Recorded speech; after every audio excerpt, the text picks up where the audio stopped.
नमस्कार, मैं विश्वजय वर्मा अपने YouTube चैनल में आपका हार्दिक अभिनंदन करता हूं। जैसा कि पिछले वीडियो में मैंने आपको बताया था कि मेरा अगला वीडियो पाश्चात्य ज्योतिष में ग्रह होता है जिसे हम शिरोन बोलते हैं, उसके बारे में होगा।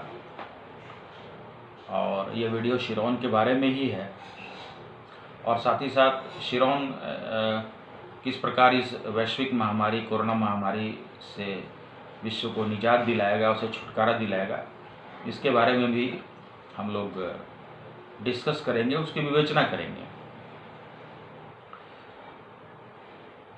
शिरोन वास्तव में ग्रह न होकर के कॉमेट है। कॉमेट क्या होता है? जब दो ग्रहों के बीच में जब कोई ऑब्जेक्ट मूव करता है तो उसे हम कॉमेट कहते हैं। तो ये जो शिरोन जो है ये कॉमेट है और ये यूरेनस और शनि की जो कक्षा है, उसकी जो ऑर्बिट है, उसके बीच ये मूव करता है। और ग्रीक मैथोलॉजी में हम जो है शिरोन को सन ऑफ सैटर्न भी बोलते हैं, यानी कि ये शनि का पुत्र भी माना जाता है।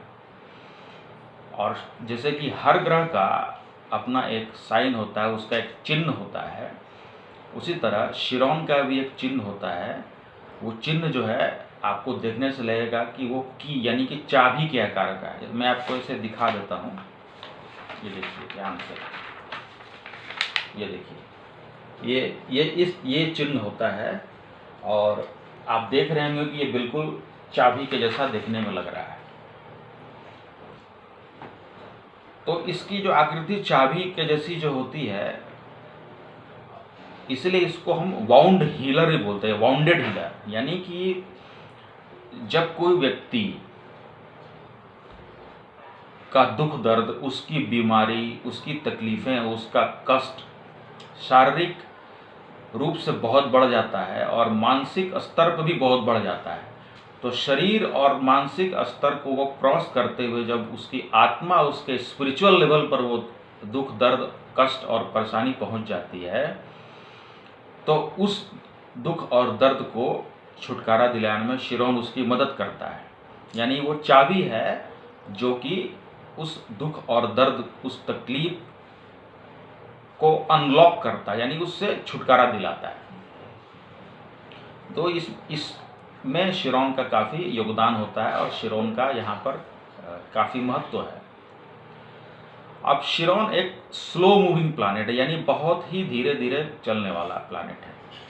यानी 12 राशियों में जो है इसका जो भ्रमण होता है, इसे एक भ्रमण कंप्लीट करने में 50 वर्ष लग जाते हैं।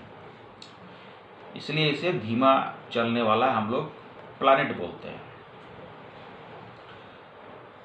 अब शिरोन जो है किस प्रकार आज के समय में यानी वर्तमान परिप्रेक्ष्य में जो विश्व कोरोना नामक महामारी से गुजर रहा है, उसमें किस प्रकार ये व्यक्ति को या फिर समाज को या विश्व को छुटकारा दिलाएगा, यानी कि उसके तकलीफ को, उस बीमारी को, उस महामारी से छुटकारा पाने में ये कैसे मदद करेगा, कैसे उसको अनलॉक करेगा, इसके बारे में थोड़ी बहुत हम चर्चा करेंगे। तो ये चर्चा हम रिपब्लिक ऑफ चाइना की कुंडली से करेंगे। अब जैसा कि पिछले वीडियो में मैंने आपको बताया था कि वैश्विक महामारी की शुरुआत चीन से ही हुई और चीन की कुंडली में जो ग्रहों का जो भी गोचर चल रहा है, उस गोचर में शिरोन कहाँ पर है और किस प्रकार से वो चीन की कुंडली को पीड़ित कर रहा है और किस प्रकार से वो इस वैश्विक महामारी से छुटकारा हमें दिलाएगा, ये हम इस वीडियो में देखेंगे। अब जैसे रिपब्लिक ऑफ चाइना की जो कुंडली है, जब पिछले वीडियो में मैंने बताया था तो मैंने शिरोन का जिक्र नहीं किया था कि शिरोन एक्चुअली में रिपब्लिक ऑफ चाइना की कुंडली में कहाँ पर है। तो रिपब्लिक ऑफ चाइना जो है ये 1949 में, चूँकि इसे रिपब्लिक का दर्जा मिला था दोपहर में करीब 3:01 पे, तो उस वक्त जो शिरौन की स्थिति थी वो रिपब्लिक ऑफ चाइना की कुंडली के 12वें भाव में थी, यानी कि धनु राशि में थी। ठीक है, इसे देखिए मैंने ये मैंने इसको जो है ये शिरौन आप देख रहे हैं, इसे मैंने राउंड भी कर दिया है। ये यहाँ पर शिरौन उस वक्त मौजूद था। और वर्तमान में जो शिरौन है, शिरौन का जो गोचर है, उसकी जो ट्रांजिट है वो मेष राशि में चल रही है और ये 19 जून 2026 तक चलेगी। अब इसका जो गोचर है, इस गोचर का क्या महत्व है और इस गोचर के होने से रिपब्लिक ऑफ चाइना की कुंडली के ऊपर क्या असर पड़ रहा है, उसे हम देखेंगे। अब जैसे वैदिक ज्योतिष में ग्रहों की दृष्टि होती है, जैसे कि सभी ग्रहों की सप्तम दृष्टि होती है, यानी कि प्रत्येक जो ग्रह होता है अपने से सामने वाले घर को पूर्ण दृष्टि से देखता है, यानी सप्तम भाव को पूर्ण दृष्टि से देखता है। इसके अलावे शनि जो है सप्तम भाव के अलावे तीसरे भाव और दशम भाव को भी पूर्ण दृष्टि से देखता है। मंगल जो है चौथे भाव और अष्टम भाव को भी पूर्ण दृष्टि से देखता है। उसी प्रकार पाश्चात्य ज्योतिष में भी ग्रहों की जो दृष्टि है उसको कैटेगराइज किया गया है, उसको अलग तरीके से बताया गया है। और वेस्टर्न एस्ट्रोलॉजर जो हैं, यानी पाश्चात्य ज्योतिष जो हैं, प्रेडिक्शन करने में कुंडली बना करके जो भविष्यवाणी करते हैं उसमें इस प्रकार के एस्पेक्ट का पूरा प्रयोग करते हैं। अब मैं कुछ एस्पेक्ट के बारे में आप बताता हूँ। जैसे कि दो ग्रह अगर आपस में एक ही घर में हो 0 से 10 डिग्री के बीच में, तो उस एस्पेक्ट को हम कंजंक्ट बोलते हैं। उसी प्रकार जब दो ग्रह एक दूसरे से 60 डिग्री के अंतराल पर हो तो उसे हम उस जो एस्पेक्ट होता है उसको हम सेक्सटाइल बोलते हैं, सेक्सटाइल एस्पेक्ट बोलते हैं। उसी प्रकार जब ग्रहों के बीच 90 डिग्री का जो डिफरेंस होता है या दूरी होती है तो उस एस्पेक्ट को हम स्क्वायर बोलते हैं। और वही जब 120 डिग्री की दूरी हो जाती है तो उस एस्पेक्ट को हम ट्राइन एस्पेक्ट बोलते हैं। तो इस प्रकार का जो एस्पेक्ट होता है वो सेमी स्क्वायर एस्पेक्ट भी होता है और भी बहुत सारा एस्पेक्ट होता है, जिससे कि पाश्चात्य ज्योतिष जो है भविष्यवाणी करने में इस प्रकार के एस्पेक्ट को देखते हैं। और ये एस्पेक्ट का जो प्रेडिक्शन होता है, the way of prediction in western astrology, ये बिल्कुल सही पाया जाता है। और पाश्चात्य ज्योतिष में इस एस्पेक्ट का बहुत ही महत्व होता है, जैसे मैंने पहले आपको बताया। अब जो है एस्पेक्ट जो होते हैं, जैसे कि वैदिक ज्योतिष में दृष्टि जो होती है ये शुभ भी होती है अशुभ भी होती है।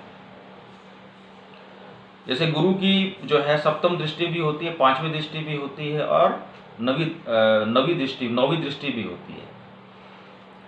तो जब दो ग्रहों के बीच की जो दृष्टि होती है, या शनि की तीसरी और 10वीं दृष्टि भी होती है, जब दो ग्रहों के बीच जो दृष्टि होती है वो शुभ है या अशुभ है, ये डिपेंड करता है कि जो है लग्न कुंडली में ग्रहों की क्या स्थिति है। अब लग्न कुंडली में ग्रहों की स्थिति के आधार पर जो एस्पेक्ट होता है, जो दृष्टि होती है, वो दृष्टि के आधार पर शुभ और अशुभ प्रभाव हमें देखने को मिलता है। तो उसी प्रकार पाश्चात्य ज्योतिष में जो है, मैंने अभी आपको बताया कि शिरौन नामक जो प्लैनेट है, जिसे हम बाउंडेड हीलर कहते हैं, यानी रोग से छुटकारा दिलाने वाला प्लैनेट हम कहते हैं, जिसका चिन्ह चाबी के आकार का होता है, वो अभी मेष राशि में चल रहा है। और रिपब्लिक ऑफ चाइना की कुंडली का जब गोचर का हम अध्ययन करेंगे तो आप ये देखिए, ये आप देखिए,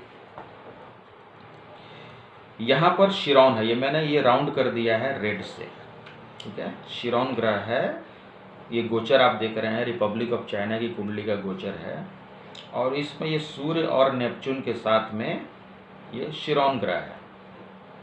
जब मैंने पहले ही आपको बताया था कि जब दो ग्रहों के बीच में 0 से 10 डिग्री का जो दूरी होती है या डिफरेंस होता है, या जो दो ग्रह एक साथ होते हैं, तो पाश्चात्य ज्योतिष में उस दृष्टि को हम लोग कंजंक्ट एक्सपेक्ट बोलते हैं। जब सूर्य और शिरोन का जो कंजंक्ट एक्सपेक्ट है, ये बहुत इनऑस्पेशियस एस्पेक्ट है, यानी अशुभ दृष्टि है। ये बहुत ही अशुभ प्रभाव देने वाला पाश्चात्य ज्योतिष से माना जाता है। सूर्य के साथ जब शिरोन एक साथ होते हैं, या इन दोनों के बीच 0 से 10 डिग्री का जो डिफरेंस होता है या दूरी होती है। अब देखने वाली बात यह है कि अब शिरोन जो है, ये तो स्लो मूविंग प्लैनेट है, जो 2026 तक आपको, जैसे मैंने बताया, 19 जून 2026 तक मेष राशि में ही रहेगा। तो जब ये मेष राशि में रहेगा, तो इसका जो इफेक्ट है, इसका जो प्रभाव है, रिपब्लिक ऑफ चाइना के कुंडली के जो चौथे भाव है, यानी मेष राशि के ऊपर 2026 तक रहेगा। तो फिर हमें कैसे जो है ये शिरोन से या शिरोन की वजह से हमें इस वैश्विक महामारी, कोरोना नामक वैश्विक महामारी से छुटकारा मिलेगा? तो शिरोन तो वहीं पर रहेगा, लेकिन सूर्य जो है वो मूव करेगा। यानी सूर्य जो अभी 14 तारीख को, यानी 14 अप्रैल को जो मेष राशि में जिस प्रवेश किया है, वो जो है आपको 14 मई को वो चला जाएगा वृष राशि में।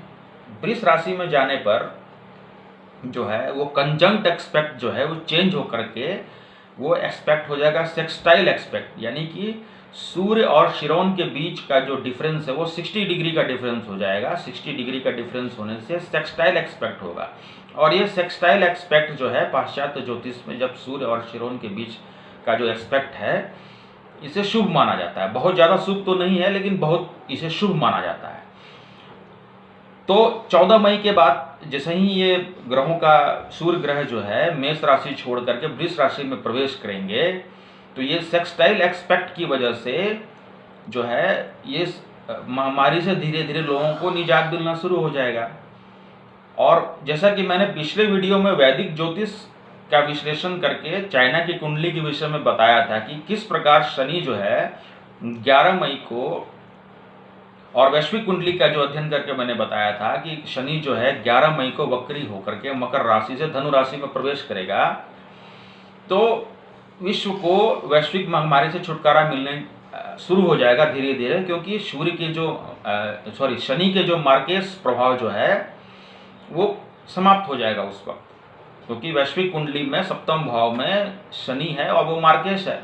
तो सप्तम भाव से जब वक्री होकर के वो धनु राशि में जाएगा तो उसका मार्केश का प्रभाव कम हो जाएगा। साथ ही साथ सूर्य जैसे ही वो आपको 14 मई को प्रवेश करेगा वृष राशि में, तो पाश्चात्य ज्योतिष के अनुसार ये शिरोन और सूर्य के बीच जो सेक्सटाइल एक्सपेक्ट बनेगा, इस एस्पेक्ट की वजह से शुभ प्रभाव दिखना शुरू हो जाएगा और लोगों को धीरे धीरे इस महामारी से छुटकारा मिलने लगेगा। अब सूर्य जो है फिर आपको वृष राशि छोड़ करके ये मिथुन राशि में आएगा 15 जून को।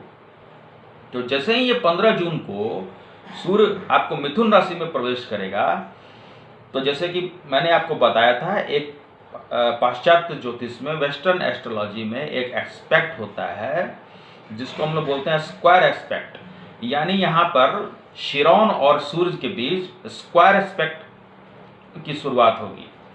और ये जो स्क्वायर एस्पेक्ट है शिरोन और सूर्य के, it is considered as very auspicious aspect, यानी कि बहुत ही शुभ एस्पेक्ट माना जाता है।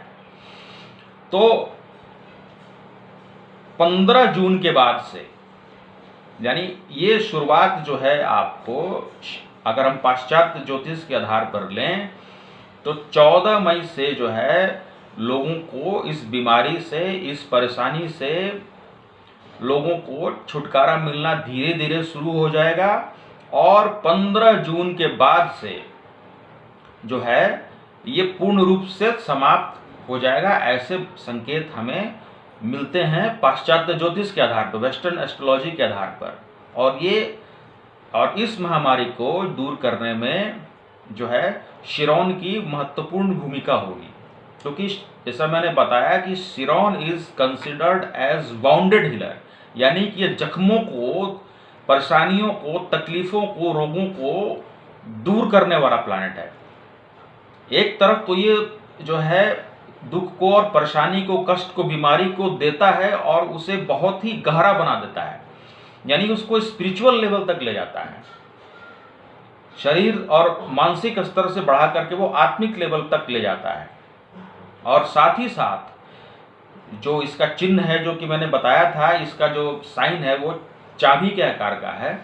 तो यही प्लैनेट जो दुख और तकलीफ और बीमारी देता है, यही प्लैनेट आपको समय आने पर उस बीमारी से छुटकारा भी दिलाता है। तो इस प्रकार शिरोन का जो एस्पेक्ट बनेगा सूर्य के साथ 14 मई के बाद जो है ये सेक्सटाइल एस्पेक्ट बनेगा, और 15 जून से जो है जो स्क्वायर एस्पेक्ट बनना शुरू होगा। इससे आपको और हमें, इस समूचे विश्व को जो है वैश्विक महामारी से छुटकारा मिलना शुरू हो जाएगा।